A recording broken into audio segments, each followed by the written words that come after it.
Hello everyone, we should be live. Hello, ladies and gentlemen. Welcome back to History of Yesterday podcast. Now, I know we said that we are going to have a guest, but we had some difficult technical difficulties. My words are missing again. That's a good start with our guest, and he couldn't make it sadly. However, we're still going to go on to talk about alternate history, World War II alternate history. I know we did say that we were going to talk about Swiss neutrality, but as we had this guest, we kind of changed the topic, and now we're going to continue this, and we're probably going to do Swiss neutrality on the next stream. So I think the best thing, what we wanted to start off with, we have a few ideas. Like I know that most of you enjoy alternate history, and it always kind of starts this different discussions, ideologies, theories, and I think. As we went before when we spoke about alternate history, what was it? So we had if Hitler escaped, I think it was if Hitler escaped. Did we? Berlin, yes. Oh yeah, Yes, so it remember? was that. Yeah, and then if Alaska got sold and if the Whites won the Exactly. Civil War.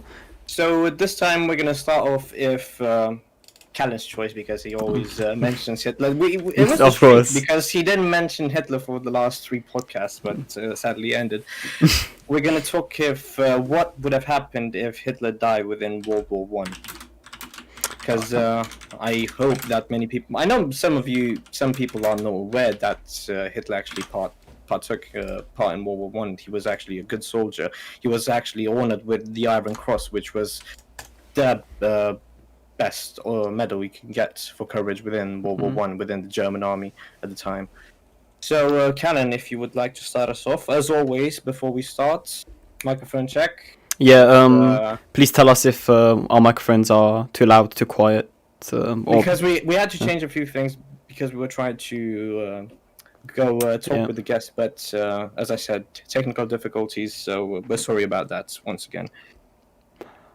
If there isn't any comments, I'll just go ahead and dive into it. So, obviously, as Andrei has mentioned, Hitler fought in World War One in the German army as part of the Western Front, if I'm correct. Yeah. And a lot of his ideological bias started to develop back in World War One, where he specifically this idea of Germany being like the leader of Europe, and all the other countries kind of needing to be subjugated.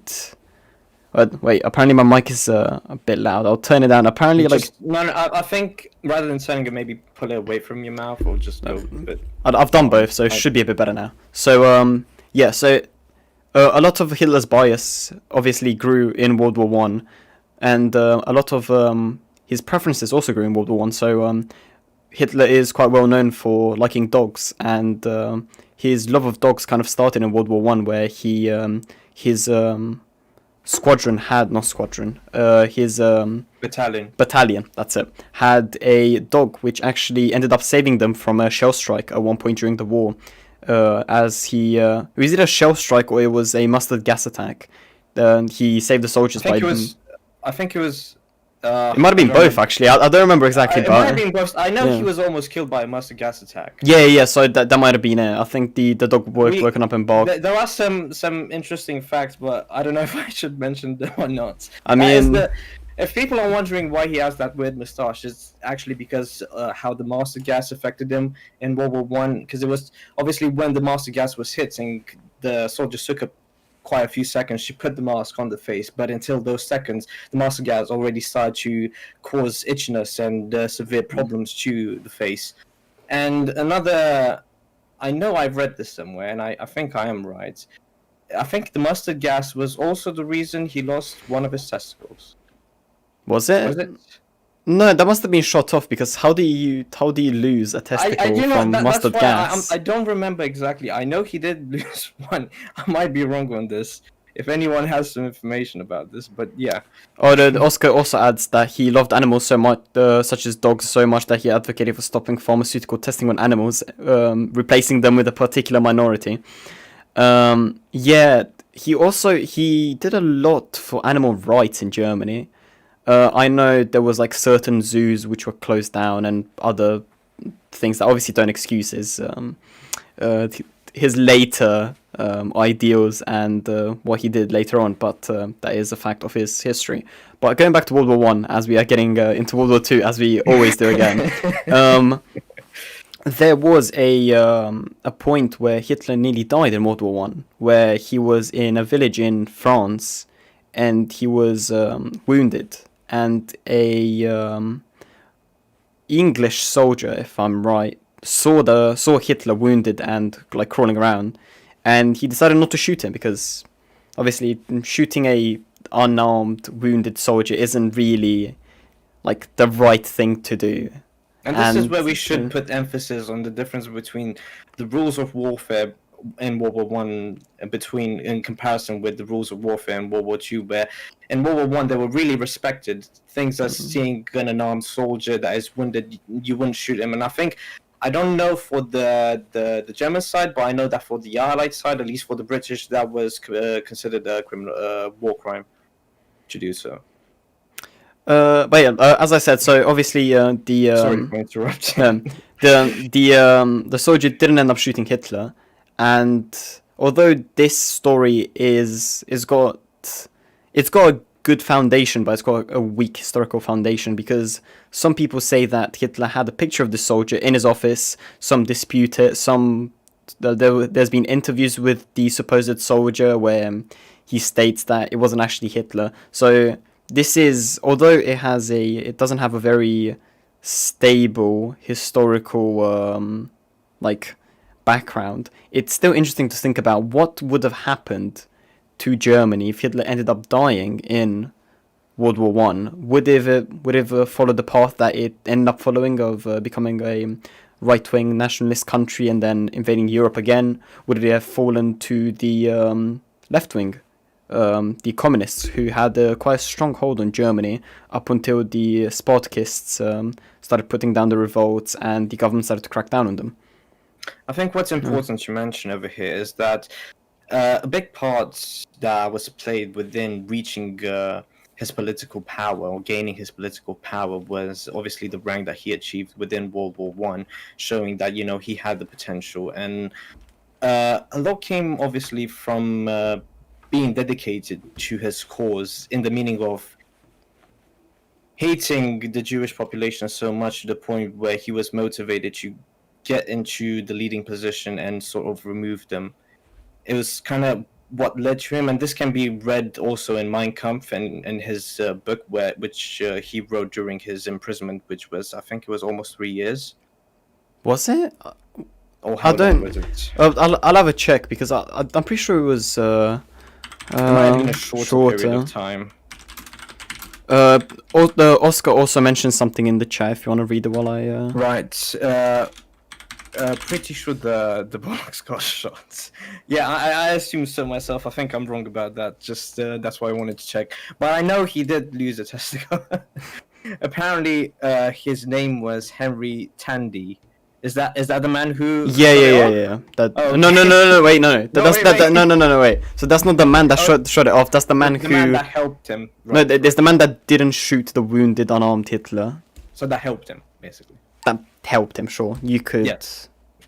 You could say that. Thank you for clarifying that, Oscar. Where is it?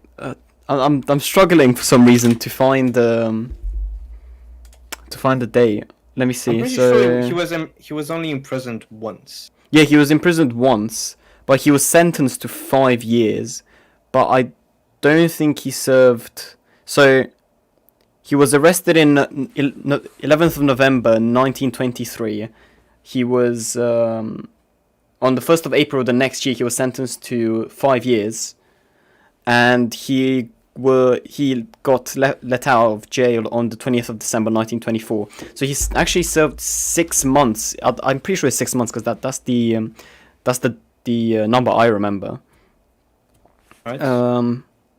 But yeah. So as I was saying. Yeah. Go on. I kind of forgot what I was saying.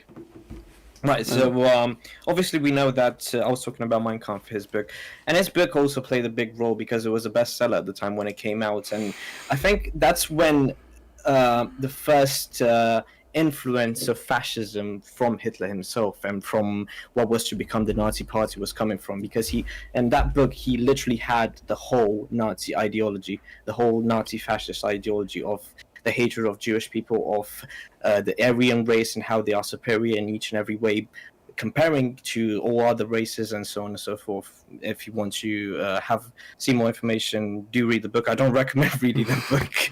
It's only for knowledge, Historical knowledge purposes, yeah. interests, yeah, but nothing else to learn from the book itself. Oscar mentions what I was talking about. Apparently, Hitler saw a picture of Tandy in a newspaper after he received the Victoria Cross and decided that he was the man who'd spared him. He allegedly cut out the picture and kept it for 20 years. That is quite similar to, like, along the lines of what I heard.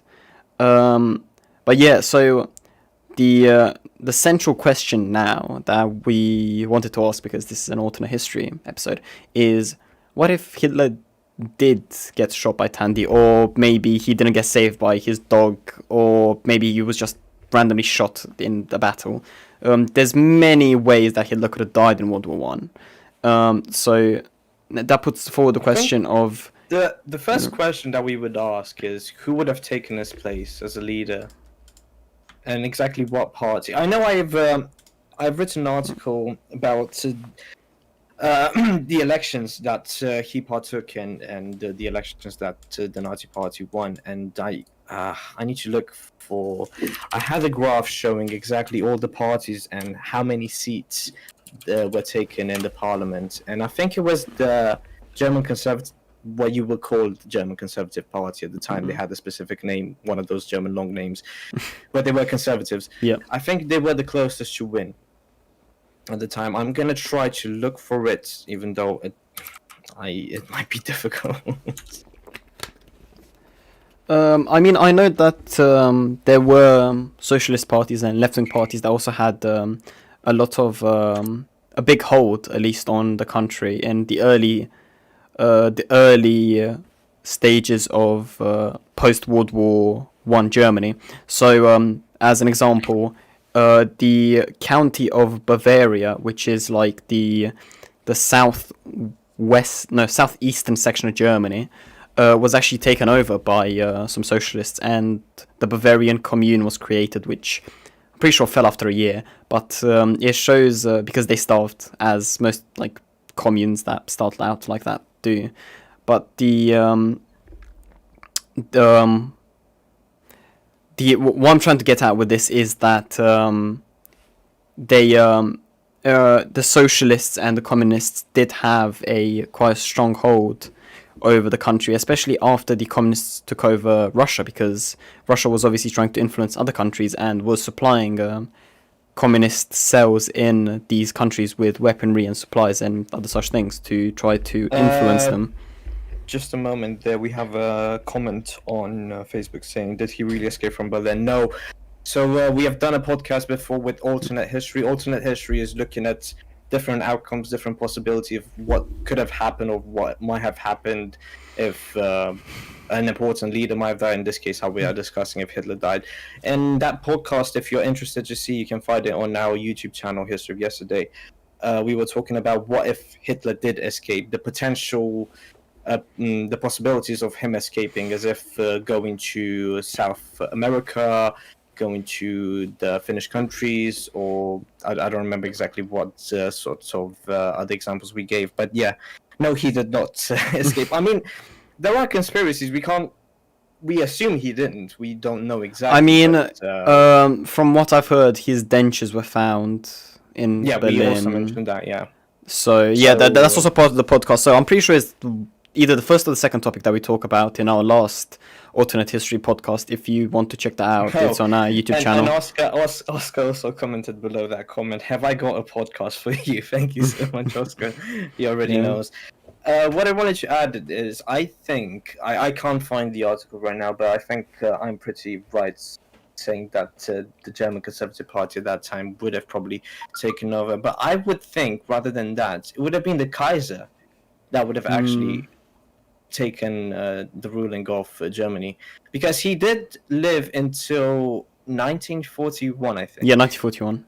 Even though he was a bit old, but I mean, age is just a number, and he everyone loved him. I think that's what's the most important thing within an election and within choosing a leader, is how much the citizens of a certain country love that specific leader, and being loved so much. And obviously, even though he thought he was seen badly because he had lost the war, and but at the same time, like I said, there's a big difference between warfare in World War One and World War Two, because the way that World War Two ended, as in the reparation costs and all the treaties, were treated very differently than World War Two, where it was just having everything demolished, having pretty much all the people within the Nazi party killed, and everything forgotten, everything buried. Yeah, what I was gonna say is that it would be a toss-up between the Kaiser or Ludendorff, because Ludendorff was the democratically led leader before Hitler, and before his death in 1933, if I'm right, he was a very popular figure in the whole of Germany, because although he was part of the leadership when Germany lost the war, many people looked up to him and saw him as this great man that before World War One actually built up Germany and helped the country consolidate itself. So it would, I don't think the Kaiser would have had that much of a chance to come back. It would probably be on one of the Kaiser's children, because I know, I don't remember the name of his child, but I'm pretty sure he had ambitions to take over Germany, but obviously with Hitler coming to power, that wasn't really possible. But it was actually, we need to mention this, that it was the Kaiser that gave Hitler the political power and the sort of push he needed to actually reach. Was it? Wait, Wasn't it him? Oh wait, I think I'm wrong. I think no. It was. I think it was Ludendorff. I think it was Ludendorff, who was the main general, the highest general within World War One in the German. Let me see. Time. Oh no, it's Hindenburg, not Ludendorff. Fuck's sake, Ludendorff, someone else. Yes. Yeah, yes. So Hindenburg was the military one that I was thinking about. Yeah. I got it right. Sorry, I need to stop you there for a few minutes. We have some funny comments from Oscar. Yeah. Age is just a number. Andre 2020. Aren't you thinking of Hindenburg? Yes. See. Yeah. What? We get our mind muddled up here. Look at the beginning, clever, and give me all the right history of yesterday. Okay. Also, I see another comment from Oscar on the Facebook page. I think that's, I presume it's the link to the podcast we were specifying. So thank you very much for that, Oscar. Ludendorff was one of the big generals in World War One, but he, from what I see on his Wikipedia page, because I quickly had to look through it, he didn't contribute to the rise of Hitler. It was Hindenburg who obviously was the chancellor, and then he thought he could placate and hold Hitler at an arm's length by giving him the chancellorship. But then obviously Kaiser also liked Hitler as well. Yeah, no, the Kaiser did like Hitler, but the Kaiser had no power in Germany because he was exiled to the Netherlands, I think. I wrote an article about it a long time ago, but I don't remember exactly, but I'm pretty sure he was exiled to the Netherlands, and he obviously spent the rest of his days there, and when the Germans took over the Netherlands, he actually got treated quite nicely, because Kaiser... Again, at this point in time, at that point in time where Hitler was trying to push, get network around with people and trying to get himself into a better political position, he never spoke about his ideology publicly. So all of the people that were helping... Wait, what do you mean? What do you mean? What do I mean exactly is, when I say his ideology is obviously about the Holocaust and the plan that he had eventually... Oh, okay, no. Good, you got to clarify, because Hitler was the spokesperson of the Nazi party. He obviously went out and spoke about fascism. Yeah, obviously he did that. I mean... But this is what I'm trying to say, because if people knew exactly the plan or the position he wanted to reach, or where he wanted to put Germany on the map, as in conquer pretty much the whole of Yeah. Europe and pretty much the whole of the world. It would have been a whole different thing. Obviously, on paper, when you say, "I want to bring Germany as the best race possible," not saying it in a way that we're comparing to other races, but just in his eyes, from within the country, seeing it as the best race, as what it could be. The dominant power, as you Exactly. say. Better said, yeah. Yeah, the way that I understand that Hitler reacted with the Kaiser was the Kaiser actually endorsed Hitler for quite a long time because the Kaiser was by definition somebody who wanted to see Germany expand, and he saw that Hitler was expanding Germany, and he was like, well, he's doing what I wanted to do, so I can't really disagree with him. So during Hitler's rule, while the Kaiser was alive, the Kaiser endorsed Hitler, and Hitler met up with the Kaiser quite a lot. Do you think that, obviously presuming that we are keeping to the alternate history topic we are discussing, and he died, do you think it would have been another fascist? Well, so if Hitler would have died, I don't know, because I think because Germany.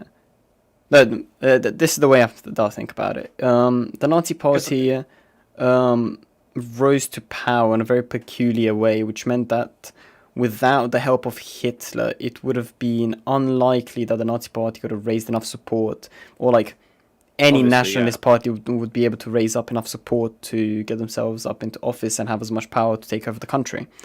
I don't know if it was the relationship between Hindenburg and Hitler that makes me kind of think this, but I do see Hindenburg himself as a bit of a fascist. Just like I said, it might be because of the relationship. I analyzed the relationship a lot.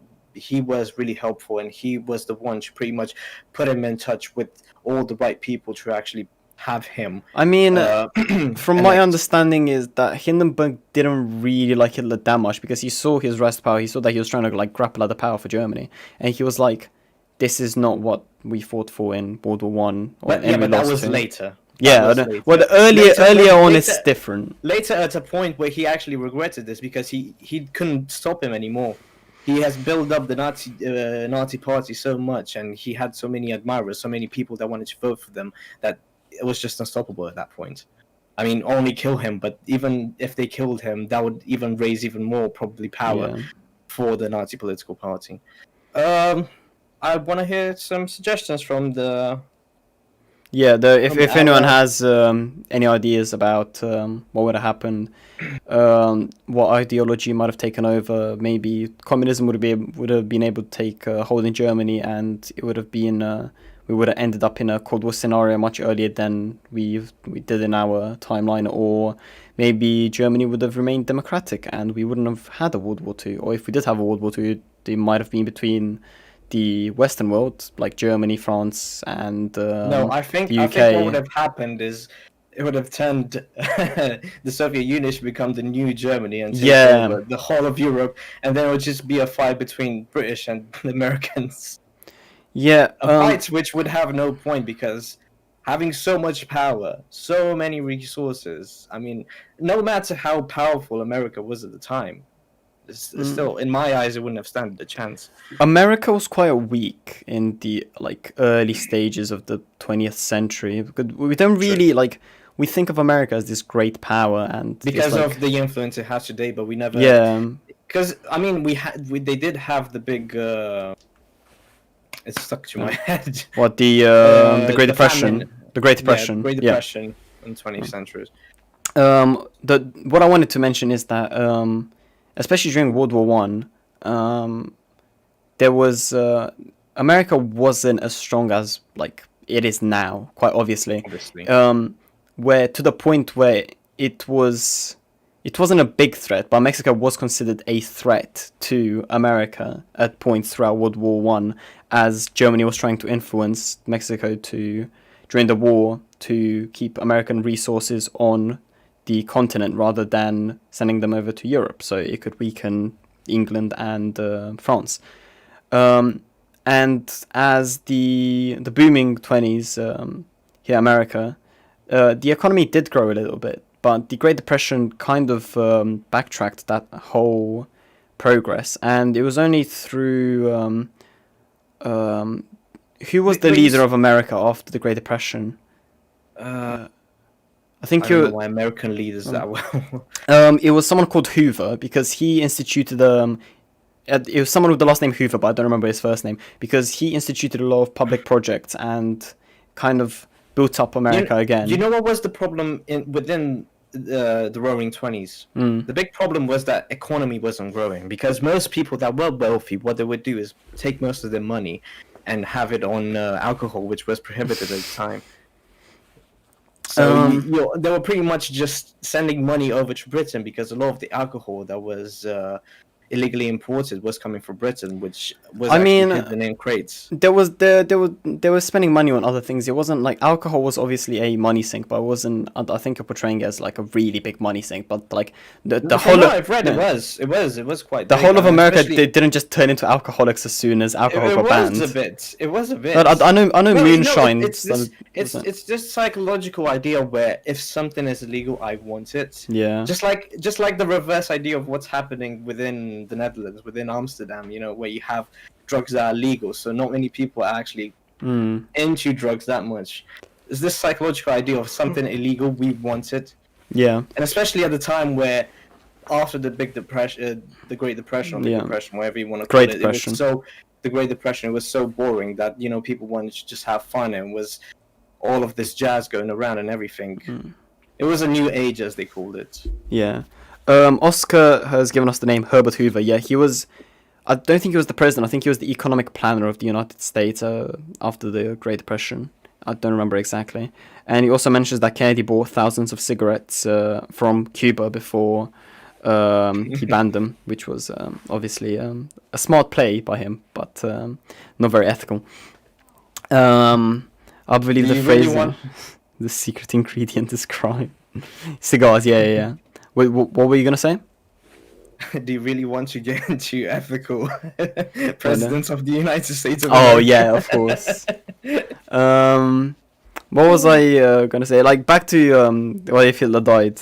Because we've strayed. We've strayed as usual. We stray off. Then we this talk is about. Why we want some input from you guys, if you could please.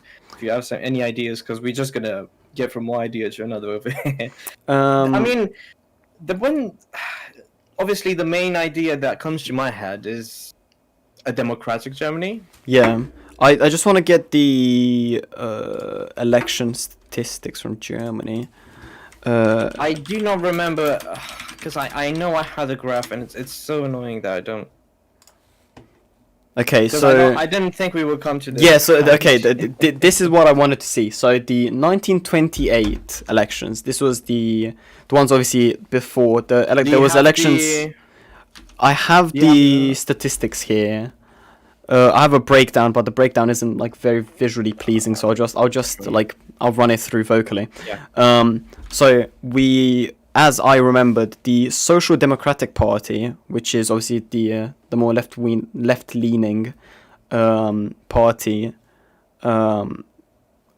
had the biggest majority with 30% of the seats in the Reichstag.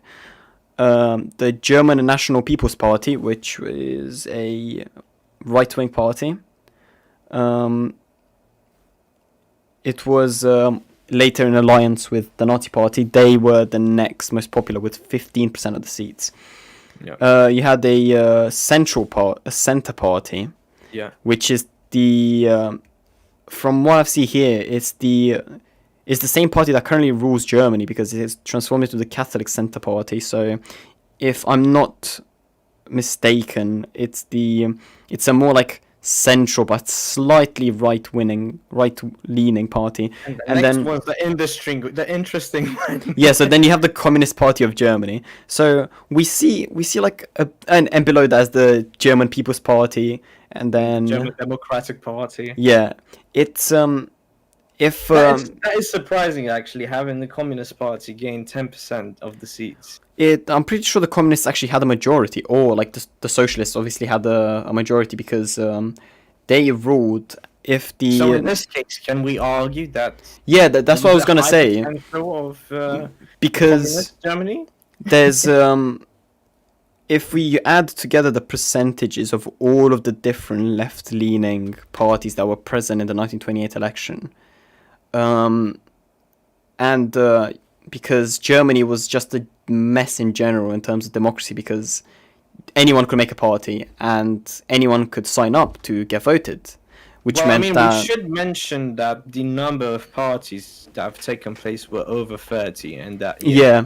I think the 1924 election had like 50 parties, and each party didn't end up getting a vote. But what I was gonna say is that with this big coalition, if in this timeline that we're talking about, the socialists decided to collaborate rather than what they did in our timeline, which is like remains solitary, like, and not cooperate, try to beat back the Nazis. We could realistically see a social democratic Germany and even maybe a socialist Germany, because as we see, especially as the years after 1928, obviously the Great Depression came along and Germany collapsed due to all the loans that they took out from America. We saw a growth in people looking for more, not drastic, more extreme ideologies to solve their problems, and the communists were one such ideology which people were looking towards, and they were like, well, all of us are sitting on the streets starving, and the communists are promising us bread, land, peace, as Lenin put it. It would be very beneficial for us to actually vote for them and get them in power, so we could actually stop staying on the streets and starving. So I'm going to get up the stats for the 1932 election, because I think that would be quite interesting, as we see that because of is the presidential, oh no wait, is the federal election or presidential election? No, is the federal election. So now we see the impact of Hitler here, because during the years of the Great Depression, Hitler campaigned a lot across Germany, like took planes. He was like an innovator in terms of political campaigning. He took planes around the country, spoke to people, and obviously he was a very good speaker. He would go up to people and be like, you know, the Jews are our enemies. Vote for me, we'll get rid of the Jews. All of the native Germans are gonna get a house with a farm and everything. And obviously, people were out on the streets starving, and they were like, this is a quite good idea. But without Hitler to do this, we could realistically see the socialists, people turning to the socialists rather than the nationalists to solve their problems. So, and I think with because I did take a look in the socialist Germany at one point, it would have ended up being worse than the Soviet Union, just because of the mess it was, arguably. The way I want to look at the election stats before we go into that. Right. So the Nazi Party got 37% of the votes in the 1932 elections, and then the Social Democratic Party got 21%, the Communist Party got 14%, and the German which one was this? The German Center Party got 12%. The German National People's Party got 5%. So now we see this why Hitler's impact really counted for, and I'm going to talk about that after I read what Oscar said. So, but Germany was a mess, yes, but at least Europe is doing fine now under strong German leadership. Oh wait, yeah. So what I was going to say is now we see change in polarity in Germany between before in 1928, before the Depression, people were turning towards communism, and the two communist parties could actually gain a majority over the Reichstag. But now we see that even if both the Social Democrat Party and the Communist Party came together, them by themselves wouldn't be strong enough to outvote the Nazi Party, because the Nazi Party took this opportunity of the Great Depression to spread their ideology. And I think obviously as we have said before, Hitler was a big part of this, and without Hitler, I don't know if this would have happened, and I think it would have still been there would have been a struggle between the right and the left, which would continue on, and I don't think we would have seen such a decisive leader come out of Germany, which would mean Germany would be kind of pacified and wouldn't be able to start any world wars, especially with leaders that aren't as radical as Hitler, who were who Hitler was like, obviously, the Treaty of Versailles, we don't care about that, we'll just leave it, and we'll start building up an army. Other leaders that might have potentially come to lead Germany might not have been as brazen as Hitler was, and we would have probably seen a less militant Germany as we saw in our version of the 20th century. Yeah. Well, because we discussed the democratic side, we discussed the communist side, we discussed the social side, same thing. There isn't many ways we can go about this anymore. So if people have a few inputs, if not, we're gonna move on to having a discussion about what I wanted to also, if we're still on Germans, what I wanted to discuss about was the Nazi space project from World War II. Okay. You know more about that than me. Yeah. So if anyone has any last comments about Hitler in World War One, and if he died, and if he didn't come to the leadership of Germany, and what would have happened? The Nazi space project, Oscar. Yeah, it's something that was planned and never happened. Not many people know about it. I was actually planning to write an article about it. So follow our page on Medium for maybe a article in the future about the Nazi space program. Well, it's not World War One. It would be World War Two because Hitler, Oscar. I'm guessing, sorry, Oscar, right? This isn't a YouTube ad. You can't just press skip. Yeah. But no one is. I haven't seen any comments.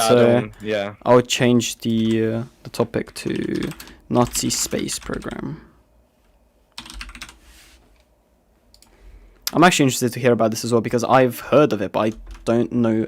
There isn't that much information. So the idea all started with Hitler's ideology of going big, going great, making big achievements. Not necessarily. This is another main problem why Germany lost World War II, is because Hitler didn't initially focus mainly on his main military power, but he also focused on many other things that weren't really useful for the war, such as the Nazi space project. So he was actually planning to make a colony on Mars. This isn't a conspiracy because many people think it was. This was a crazy idea that only Hitler would have thought about, even though the technology at the time, it's not necessarily that the technology at the time wouldn't have allowed them, because let's remind ourselves that most of the people that have worked in NASA after World War II were people from the Nazi space project and people who worked on the V1 and V2 rockets. So the engineering side was there, technology was there, was just the resources that obviously weren't there, because most of the resources were still going into new weaponry, such as the Me-262 first jet fighter or the mouse tank or stuff like that. So what was planned in the first place was to build an actual spaceship that was going to take the design of the Me-262 jet, which was the first fighter jet, first combat jet that was invented by the Germans, and make it more aerodynamic, because they knew that this was a problem. They had the jets within the thrusters. This was the main problem with the Me-262, is because it had so much power, they had to build an actual more sustainable frame from a better iron or steel. I'm not an engineer, sadly, to actually sustain the power that the thrust that the jets were creating. So the power was there. It was just trying to build a frame that was lightweight enough that wouldn't necessarily need to carry so much fuel to end up into the to exit the Earth's atmosphere. Because once you exit Earth's atmosphere, you only use like 15% of the fuel you need to get to whatever you need. I don't exactly remember. Like I said, I will go tonight and ask my my friend who does aerodynamics What to get the exact aerodynamic details of the ME262 plane. Yeah, no, to add on to that, Go on. I just want to say to your point, the hardest bit about space flight is actually going out of Earth. Once you're Yeah. out of the atmosphere, traveling in space is quite easy. Well, obviously it's not very easy, but it's like much easier than getting out of the atmosphere because trying to get out of the atmosphere, you have to push through the air. And everything is Like presented within many of the space race programs, especially in the Cold War. The problem was there were so many things that could go wrong within a spaceship. Yeah. That was the main problem because technology was so advanced at the time that there were just too many wires going through. I think in the first, I don't exactly know, it was an American spaceship. I think it was the one used in Apollo 11. I'm not sure that there were like 3 million kilometers of cable, something ridiculous like that. Okay. Which shows in a way how primitive it was, but all of these cables were pretty much a fail-safe in case something went wrong. Especially after, which one was it that the capsule burned the pilots inside? Apollo 3, Apollo 7. Apollo 13. Apollo 13. Yeah. Right. In response to Oscar's comment of wouldn't they need different thrusters, they had the V2 rockets, which were basically like it's like the base of what we know as modern rockets today. It was I'll have his name here. Werner von Braun was a very prominent Nazi scientist who actually built up the foundation of rocketry, and later worked for the Americans after being captured through Project Paperclip, and obviously built up the foundations for the space industry there as well. So what's interesting? Go on. No. You finish because I'm done with that. What's interesting about the Nazi space program is it was more of a plan B that was really confidential, and that's how Hitler wanted to keep it. In case Germany would fall, they would use the spaceships to go colonize Mars, rebuild their army somehow with I don't know what resources, because there's only dust and rock on Mars. But that was the crazy ideology he had, and you can see it as the World War II kept going, and as the Germans were getting pushed back more and more, he started becoming more denial. He lived in this denial where he thought that with one battalion he can defeat 7 million Soviets somehow. So this is why it kind of explains that this ideology was actually in his head. And the problem was that the engineers had to follow everything that he said, even the German generals had to follow everything he said, even though it was rubbish, it was wrong, and from a strategical point of view, it would just gotten them killed. They didn't really have a chance. It was either that or the bullets. So this is where you can describe that fascism is as bad as communism, at least from that point of view. There's not much of a difference. It's just authoritarianism in general kind of has the same sides. Also, Oscar says so it's funny when you're running out of resources, start funneling resources into a space program. I mean, the Soviets did that during the 70s. They had a really big economical crash because of the oil prices going down, and they were still funneling resources in the the Soyuz program. So it's obviously the Soviet version is a bit different because that was a more of a prestige kind of thing. Hitler was just kind of this mentally ill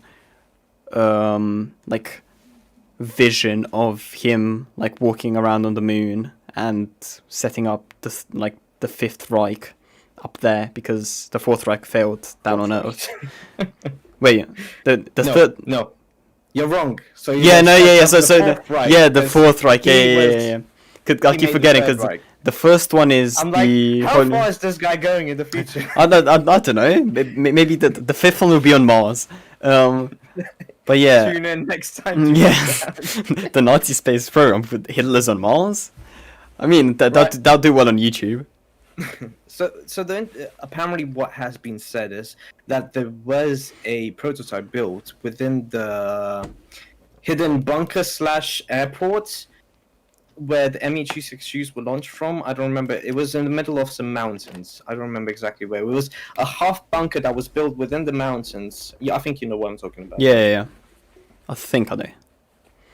And it goes on with this ideology that he thought, oh, we have better technology than the Soviets. That's why we're going to beat them. We have better weapons, which was true at the time, because if you look at the Tiger King tank, for example, the last squadron of Tiger Kings killed over 500 ISs, Soviet tanks. And we're talking about just 30 Tiger tanks. 30 tanks versus 500. So that you can see that there was a lot of power in there, but obviously you can't beat numbers like ridiculous numbers as 10 million Soviet soldiers, and at that time the military production in the Soviet Union was just booming. They just kept on coming with tanks. Yeah. I mean, I don't remember exactly the number, but they at least had 10,000 T-34s, 85Ds. I know by the end of the war, the Americans gave them around like 90,000 tanks and like 70,000 aircraft. So just from the Americans alone, they would have had a lot. Yeah. But it was like there was quite of a big like balance of power in the throughout World War II of technology, because No, Oscar, I just want to clarify, right? So the Tiger King is considered the Tiger King is considered the Tiger II H. The H come from mass production. yeah, but to continue on what I was saying, Sorry. the idea of quality over quantity, that doesn't work in war.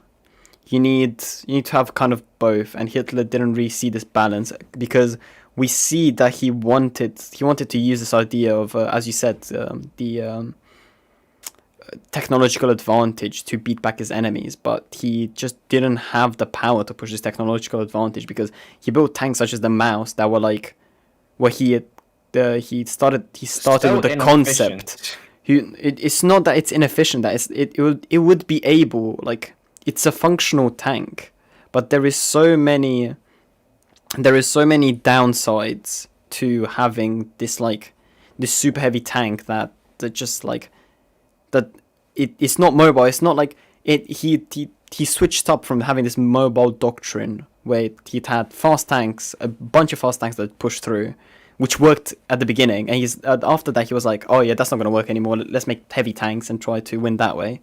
And then the Soviets saw that the early tactic of rushing worked, and they were like, I mean, we could use that. And then just started mass producing like smaller, medium, and light tanks and just pushing them out, and just outrunning the Germans that couldn't keep up, building up these heavier tanks. So going back onto this whole ideology of the Nazi space project, Yeah. if it would have happened, if he would have been used as a plan B, what then? Well, I don't think he would have ended up in space, because although, like, if you think about the space program, if you think about the space race in general, Something must have gone wrong. Something would have Yeah, gone wrong. Yeah, I know. it took, what, from 1945 to 1969, there is 24 years. And So- trillions of dollars. And trillions of dollars from, like, obviously both sides competed, both the Soviets and the Americans competed. So it took 24 years, trillions of dollars, like some of the best scientists in the world, like all of the resources of all of these countries for so many years to get like 3 people One into man. Yeah. it was 3 people on the moon, but obviously the Neil Armstrong was the first one. So to like think of this as a concept of Hitler in 1945 with V2 rocket technology being able to first get to space, which, right, okay, let's say he does end up going to space and he breaks the atmosphere, whatever. What then? He lands. Then what? Well, Then? no, even if he lands, how Not a like miracle? I know. How It would is he like- survive? how would he survive? Like they didn't have the They didn't have the technology to actually survive and create Yeah. an ecosystem on Mars that we have today. well, not Yes. not even create the ecosystem. Just like they didn't have like basic spacesuit technology, Yeah, I know what you like mean. that's like self-sealant and everything. Like they maybe take a dive suit to Mars, but that's not how it works because That's there's not how it the works, no. different atmospherical differences and yeah, it's ridiculous. I just have my belief in German engineers. I mean, just look at what they've done. German engineering, yeah. No, I'm but not even I'm not even making a pun here. It's I mean, if you were to go with some engineers, I'll go with a German engineer any day. yeah, Because they do have the technological advancement, and you can see that they build something that is there to last, and you can utilize it to its maximum efficiency. But obviously, we're talking here about a whole different thing, which, like I said, the problem with a spaceship is that a million things can go wrong. And at the time, the research about space was pretty much none. well, not to I the don't think, depth that we saw later on. Yeah. obviously, yeah. But yeah, I don't think there's like, as a scenario that's like, so you have a likelihood of things like, oh, if like the communists took over Germany is like a semi-likely thing. This Hitler ending up on the moon is about as likely as like I don't have anything to compare to it because it's just ridiculous. There is no way that with the technology and the resources that the Nazis ended up having by the end of the war, that Hitler could have ended up like successfully completing this mission and then surviving and then building up this invasion force out of fucking moon dust and iron on the moon and then getting the rockets and then coming back. What are you going to fuel the rockets with to come back? It's just ridiculous, and it shows that it shows the dementia that. Yeah, he lived in. Oscar says, "Watch Iron Sky." I'm good suggestion, I guess. I haven't seen it, so. I heard about it, but I don't know much about it. Yeah, I'll definitely take a look at it. Their batteries die, and they had to kickstart it with an iPad. Okay, so it isn't exactly that. Yeah, I don't think they had iPads back in 1945. Was Steve Jobs even alive in 1945? No, he wasn't. Again, we're going off topic. What if Steve Jobs was born into the Third Reich? Yeah. I get where you're bringing him from. Oh, Americans fly to the. Okay, sure. Oh, and discover a Nazi base. I see. Okay. That makes sense. Makes sense. So Steve Jobs didn't fuel Hitler's war machine in 1945. Okay. But yeah, it's an interesting concept, and I'm guessing if like Germany had more time, they might have gone to the moon a bit faster than like the Americans and Soviets, because they had such a high concentration of really good scientists. Because obviously after the end of World War II, the German science team was kind of split in half between the Soviets and the Americans, as both sides wanted them.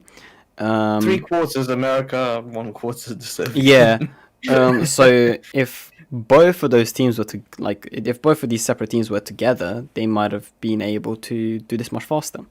I think it's because of World War II, it kind of showed the Soviet Union that numbers isn't everything, and that if they want to do something as to reach the moon, or at least get out to space, the first people to get out, the first nation to be out in space, they would really need to invest into their research and development and in their technology itself. Yeah, because it's not just building a T-34 that you can repair on the battlefield. If this thing gets broken in space, you're done for. Yeah, and this kind of thing of like quantity over quality continued in the Soviet space program, because especially in the case of I don't remember exactly his name. I'll bring him up now. I wrote an article about him. There was a Vladimir Komarov. That was it. He was meant to go on a space mission that, initially the crew for the space mission, the one crew that was meant to go up into space was Yuri Gagarin, and this man Komarov, I keep forgetting his name. Komarov knew that the spaceship that Yuri Gagarin was meant to go up in was faulty, and he knew if he brought this up to the Soviet authorities, they would obviously just wave it by because that's what you did, and that's not exclusive to just the USSR, by the way. The Americans did that also, where specifically Apollo 13, where they knew that the rubber sealant on the rockets was not appropriate for that mission, but they just let it go ahead anyway, and that led to the. Gonna be fine. Yeah, so it's obviously in the spirit of competition, and they want to make these want to achieve these milestones as quickly as they could, and they obviously cut a lot of corners to get to those achievements. So Komarov knew that spacecraft was going to fail, and he volunteered himself to go up into space rather than Yuri, because he knew that if Yuri went up, he would die, and Komarov ended up dying, and sadly Yuri ended up dying only 2 years later. So Komarov only saved Yuri for like 2 more years, but although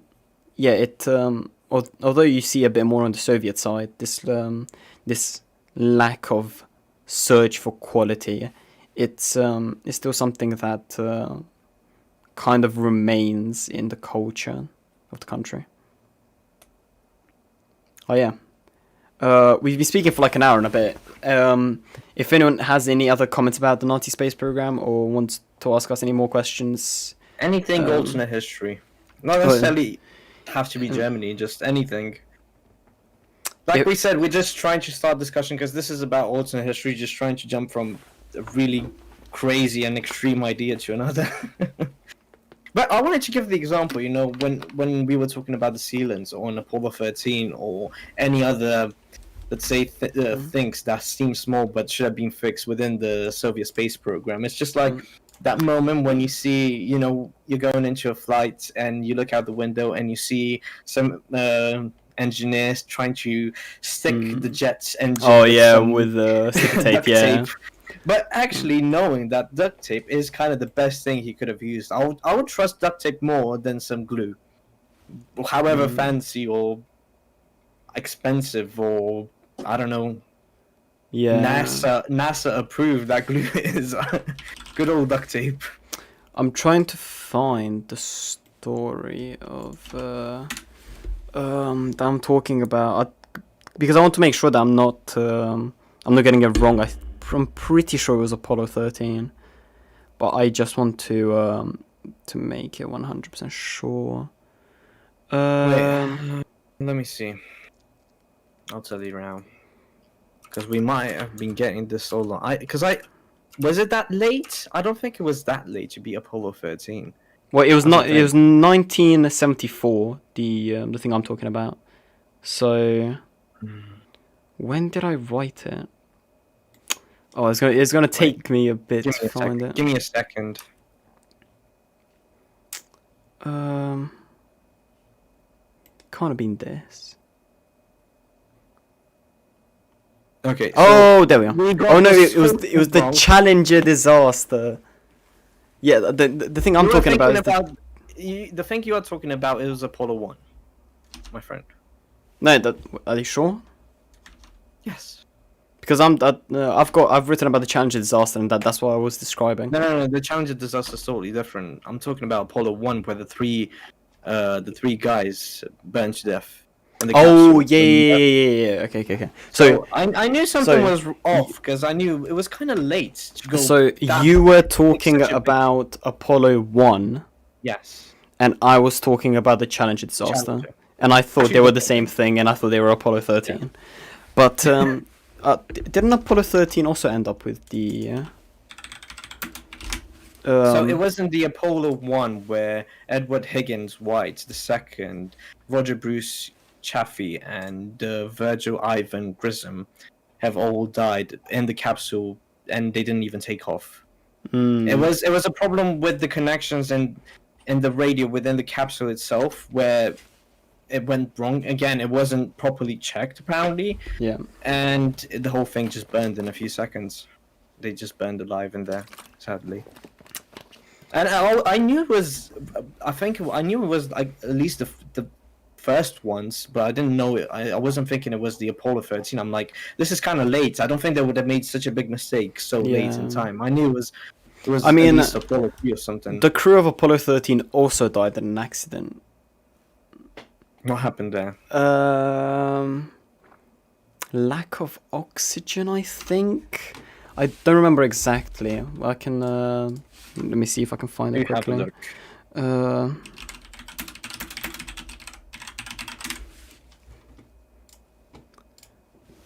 I don't know if it lists it here. So we have an interesting, until you look up for that, we have an Yeah. interesting comment from Oscar and an interesting idea about alternate history. What if the Soviets didn't stop in Berlin? Which I think we have discussed before, but I'm not sure. But we will discuss it now because that is really interesting. I think I mentioned it before, though, when we were talking in our last podcast about alternate history. I think they would have went all the way. Like I said before, it would pretty much go for the British and the Americans. No, but realistic, on a more realistic thought, they would have probably. I mean, there wouldn't have really been a reason to go further than that because that would automatically start another war with the British, with the Allies, with France, with the Americans. So, them going further, let's just say, let's assume, because that's what we do in alternate history, we assume.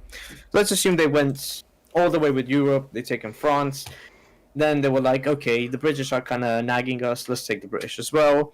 So what we're left with is big America. So what we're going to do with America? Obviously, they would have gone to war with America, or maybe, just like Calin said, Cold War, a very early Cold War. That wouldn't have been a Cold War. Didn't we? We kind of covered this last time, but yeah, we can have a look at it. No. The thing we discussed before, I'll tell you, because that's why I seemed we're talking about Germany if they would have went all the way. We haven't actually discussed the Soviet Union. No, wait. What we discussed last time was if the whites won, and then Russia would have gone fascist, and then Russia would have joined Germany, and... We're talking about a different timeline where if Germany wouldn't it's kind of the opposite. Yeah, it's kind of the opposite, because then we have a mainly communist power, rather than a mainly fascist continent. I'm not going to say quite good allies, but good allies enough with the British and the Americans, so they really have a reason. Yeah, obviously until splitting up Germany to do so. The thing is, well, one, Stalin actually wanted to unite Germany after World War II. He didn't want these zones of occupation to remain. He actually sent a letter to the West, but the West declined because from Western estimates, they saw that a socialist government would have been elected, as the population in the Western sector was slightly left leaning on average, apparently. So they declined that. Let's be serious now. If that were to happen, if the Soviet Union was to take control of the whole of Germany, do you think they wouldn't have put someone socialist? Oh no! That's not what I'm talking about. So Stalin wanted for all of the German occupation zones to unite, right, in a free Germany, which wasn't controlled by either NATO or there was no NATO at the time, so no, but this the is what Western I'm saying. powers Don't or the you Eastern think- powers. Obviously, Stalin would say that on paper, especially, but in truth, wouldn't you think they would have been pushed around by the communists? Well, no, because the Americans also had influence over there, so it would have been probably the freest election of the post-war year, because obviously the elections in Eastern Europe were free, but the figureheads just got put up. But in Germany, because America was occupying the country as well as the Soviets, it would have been a much more of a coin toss rather than just someone being. I'm sorry, but I don't want to believe that Stalin wouldn't have just left it like that. Well, no, because Stalin couldn't have just put anyone up, because the Americans were also there as well. If he wanted to, he could have. How? No, but this is what I'm saying. If let's say the Americans left it alone, okay? No, but that's not what the Stalin letter was about. The Stalin letter was, we're gonna leave Germany alone. All of us go back to our countries. No, I know what the Stalin letter was about, but I'm saying from more alternate perspective. Oh, Let's okay. just assume.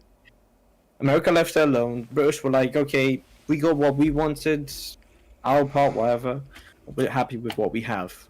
In that case, Do you think they wouldn't have actually pushed the country to be communist rather than a free election, as you may say? I don't know. I think that Germany is way too central and way too big for the Soviets to just push it around. And I think that if there was no, but if not quite right. if there was like if the Americans, as they always do, see that there was tampering in the election, even if there isn't any tampering, they would have used that as an excuse to invade Germany and claim that they're freeing it from Soviet clutches or something along those lines.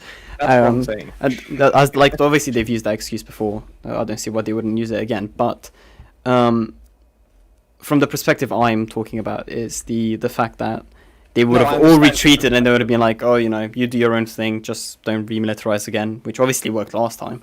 How bad can it go this time? And would have that my thought process stopped because Oscar mentions Operation Unthinkable, which is actually Britain thinking ahead about this, and Britain kind of had a plan, but we again this is the scenario we're trying to explore, because although Operation Unthinkable was a scenario that Britain prepared for, I don't think they've could have implemented this in the way that they planned, and it would have really been I use this wording again, a coin toss in who would have been able to dominate the continent, because this peaceful partition of the continent meant that the Cold War could really start up and get into this stalemate. But with such an active conflict going on, there would have been no pause for each side to kind of build up.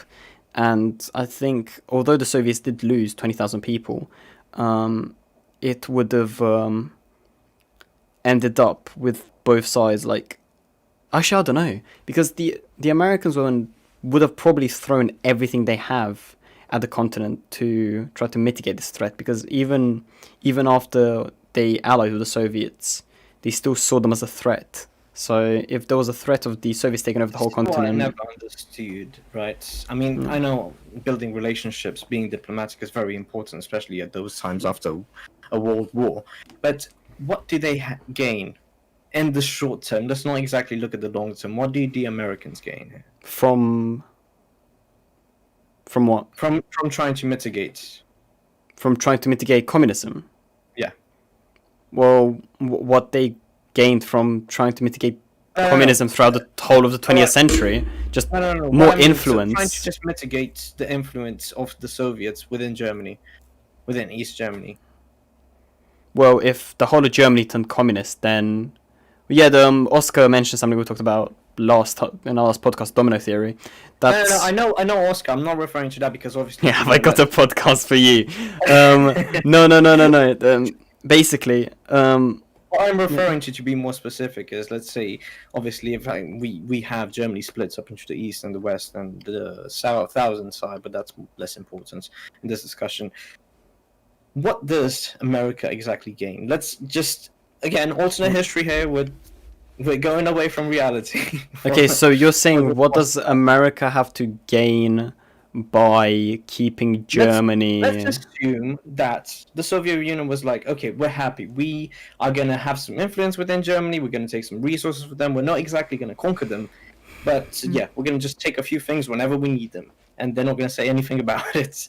And the world's going to keep quiet about it. And then we promise that we're never going to mess with America or any of other allied countries that we have dealt with within World War II. And the Americans would be fine, and let's assume that the Soviet Union would never think of attacking any other nation. In that case, they would have nothing to win. Wait, so you're saying that in this scenario, the Soviet Union... So, Germany is part of the Iron Curtain? Yes. And what exactly are you talking? Is this like the... So I'm referring to the Americans, specifically think about the Americans. What would they win if they were to just keep on sending troops within Germany? Okay, nothing. Oh, so you're saying that... So, the World War II is still going on. Germany is defeated, the Soviets push through, and they're like, well, we want the whole of Germany. So they start pushing through the Allied line. Right. And you're asking what America has to gain by sending troops over. Well, one... they're kind of obligated to diplomatically by by them being allied to the UK and France, and that I mean, yeah, no, they kind of are, but they also. But they're America. They can do whatever they want. No. The point is that America saw that America at the end of World War II sought Calin over here is influence. taking the whole fun out of alternate history. No. Come in with fact. Well, I'm trying to make this believable. Basically, what I'm saying is that America saw that the Soviet Union was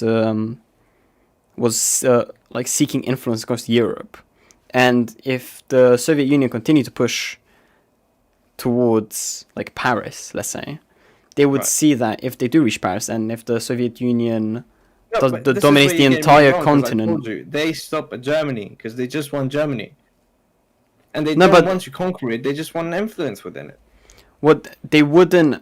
Well, Exactly. Stalin would say that he just wants to influence it, but it would obviously just become another puppet state, which means that, well, one, America uses possibly one of his biggest trading partners in Europe, as America was just funneling resources into West Germany throughout the 20th century to try to build it up, make capitalism look good, whatever, as part of the Cold War. But they would also lose a large military partner because Germany is also a very large military partner of America, and in this hypothetical scenario where the Soviet Union is slightly more aggressive, America would be seeking stronger military partners because of this higher influence that the Soviets had. I guess any hypothetical scenario you would create, it's very difficult to not see a Cold War happening. Yeah. It's inevitable when you have two big nations, so powerful nations. I mean, it is inevitable. But yeah, I think that would have. We are kind of out of ideas. Yeah, we've been speaking for an hour and 17 minutes, so I think. Please, we want some more suggestions if you have any. If not, we're probably gonna call it a day. Yeah, we've been speaking for quite a while, so if. But it was interesting. Yeah. I just hope that we will see more interaction from you guys. More ideas. Ideas for next week as well. Yeah, thank you, Oscar, thank you, Oscar, for plugging us with some ideas. I'll expect royalties. Yeah, we'll send you the 0.001 cents that we've made of like that one advert that got played for the one person that doesn't have ad block watching the podcast. Yeah, unless anyone has any comments about the Soviets stopping at Berlin, or not stopping at Berlin, rather, I think we will wrap it up. And as well, if you have any suggestions for next week's podcast, obviously let us know, as you have always done. And Oscar says that he has that. Again, yeah. Go on. Oscar saying, yeah, I should probably do my uni work. This is my procrastination. Yeah, go on. What were you saying? Once again, I want to, say sorry that we didn't bring the guest that we said we're going to bring. Yeah. Again. Hopefully. Hopefully next time. Yeah, next time. We'll try and. We'll try to arrange it. Oh. Yeah. Yeah. Well, it was very difficult because this guest was from overseas, and time zone locations, and we had technical difficulties, and then it was a mess. And it didn't work out, sadly. It's well, we're obviously restrained by our schedule, and we would like to do as much as we can with like people overseas, but obviously they have to wake up earlier, wake up later. We have to wake up at certain times as well, and as much as we'd love to have people from over in America, it's harder to schedule something because of the time difference. But with that said, hopefully we will be able to sort that out for the next time or at some point in the future. Calin, when do you think our next podcast is going to be? Probably Sunday, same time, I think. Yeah, I think we kind of getting used to this Wednesday Sunday thing. That's what we're gonna But as always, we're gonna let you know on our Facebook page. Yeah. Do keep on checking it out to see when the next podcast is gonna come out. With that said, I think we're done for today. We've spoken quite a lot about alternate history. Do Next let us week, know if you enjoy alternate history, because we're planning to do a lot more of this. It brings up really interesting and extreme discussions. yeah. Next week next time we said there might be Swiss neutrality. Yeah, so Swiss neutrality for next time. Yeah, most probably. Yeah. With that said, closing comments. Thank you for joining us once again for another podcast. Just get Calin a little drunk for next time so he plays along. No, if I get drunk, it will get much more political, be much worse. If I get him drunk, then we're just gonna have red banners.